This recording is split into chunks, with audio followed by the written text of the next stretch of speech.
करूं क्या मैं, मेरा यही काम है क्या? जो सच्चाई है वो सच्चाई है।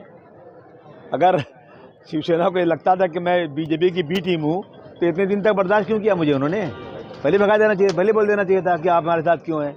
ये जो है अपॉर्चुनिस्ट लोग हैं, इनकी कोई आइडियोलॉजी नहीं है, ये सिर्फ वोटों के सौदागर हैं। हमारी एक आइडियोलॉजी है। देखिए, हमने जो युति हुई उसमें हम साथ में रहे, लेकिन हमारा नाम कहीं नहीं लिया जाता था। इवन हमें चलेगा, कोई बात नहीं, देश बड़ा है, पार्टी बड़ी नहीं है। देश के अंदर गंगा जमुनी तहजीब रहे, देश में अंदर हर समाज के लिए इंसाफ हो, ये हमारी कोशिश रहती है हमेशा। और इस इलेक्शन में भी जब सीटों का बंटवारा हुआ, हमें कभी नहीं बुलाया गया, हमने उसको बर्दाश्त किया, हम कुछ नहीं बोले। वो कहते हैं अखिलेश जी एक अच्छे आदमी है। अखिलेश जी खुद गए धुलिया में, मालेगांव में, उन्होंने देखा, सीटों का अनाउंसमेंट किया, कहीं भी ये अलायंस के लोग एक भी चुनकर नहीं आए, लेकिन वहाँ भी इन्होंने अखिलेश जी की इज्जत नहीं रखा, कुछ बात भी नहीं किया एक बार भी। और हमें 2 सीटें जो छोड़ा उस पर भी हमसे कोई बातचीत नहीं कि हमको बुलाया नहीं कभी, हमने न्यूज़ के माध्यम से सुना ये चीज़ें हैं। और अब जब जब ये लोग इनकी सीटें कम आई तो शिवसेना के लोग बोलते हैं हमारा हिंदुत्व का मुद्दा चलेगा, अपने वर्करों को बोलते हैं हिंदुत्व के मुद्दे पर तैयार। अरे आपने एक बार कहा था कि 30 साल तक हम गलत लोगों के साथ थे, अब हम सेकुलर पार्टियों के साथ रहेंगे।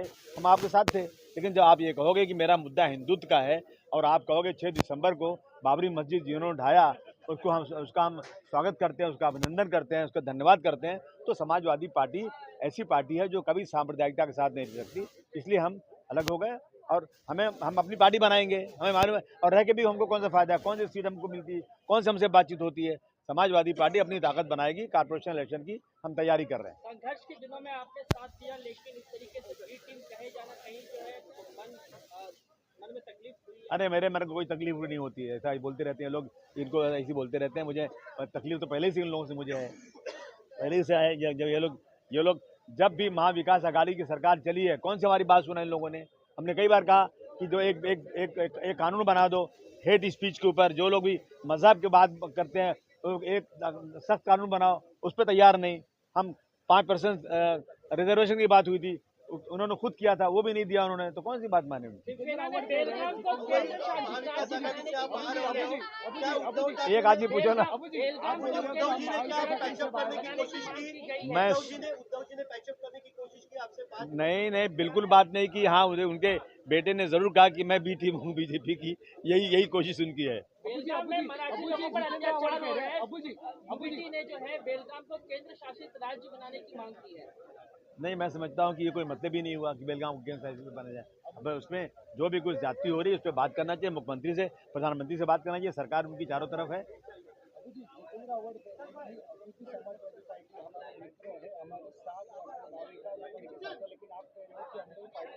जितेंद्र आवाज जी से पूछिए कि अब जाएंगे मुमरा में वोट मांगने ना, तो उनसे पूछेंगे लोग, सेकुलर लोग। अब तो इलेक्शन हो गया ना, अब तो आपको कोई मतलब नहीं है। पूछेंगे लोग कि जो लोग वो 6 दिसंबर जिसको ब्लैक डे मनाते हैं, जो बगैर किसी कानून के गुंडागर्दी से बाबरी मस्जिद तोड़ दी गई थी, लेकिन उसके बाद भी जब कोर्ट का फैसला हुआ तो मान लिया गया। अब वो लोग अगर कहें कि हम उस दिन को एक अच्छा दिन मानते हैं और उनको अभिनंदन करते हैं जिन लोगों ने तोड़ा, तो जितना रवाज जी आपको बहुत भारी पड़ने वाला है, समझ लीजिए आप। लातूर में अगर देखा जाए तो वक्फ बोर्ड की तरफ से जो 100 से ज्यादा किसानों को जो है नोटिस दिया गया है लातूर में, आप इसे किस तरीके से? अगरचे वक्फ बोर्ड की जमीन है तो नोटिस देना ही चाहिए। वक्फ बोर्ड की जमीन का बंदर बांट हुआ है, बहुत सारी वक्फ बोर्ड की जमीनें अगर इंक्वायरी की जाए तो बहुत सारे गवर्नमेंट के ऑफिसर्स हैं, कलेक्टर की ऑफिस है, कारपोरेशन है, और इस तरह से बहुत सारी जमीनें कब्जा की हुई हैं। मैं समझता हूँ ये मुसलमानों के पूर्वजों ने दान किया था अल्लाह के नाम पर, वो जमीनें वापस मिलना चाहिए, चाहे किसी के पास भी हो।